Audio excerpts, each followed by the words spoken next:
जहाँ पत्थर है पत्थरा करो सही ठीक है। ऐसे रहेगा तार हो कि बरवसिया बरवसिया रहा। हाँ हाँ कैसे रहेगा तार हो जाओ बताए ना। गवैया गादी रे गलिया रेंगत रेंग डारो या छिरियाला छालत छालत छालारो या भरी छिरिये मोरा या भरी छिरिये मोरा पदारी बने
जसरो खोइले ना झुरा तो करिए हो जाते ऐसे खोइले आएगा ना जी सही से फरमाया हुआ। अच्छा और हमारा भारत देश 4 साल पीछे खोइला है।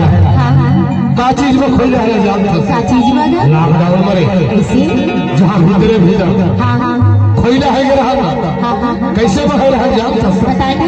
ये दुनिया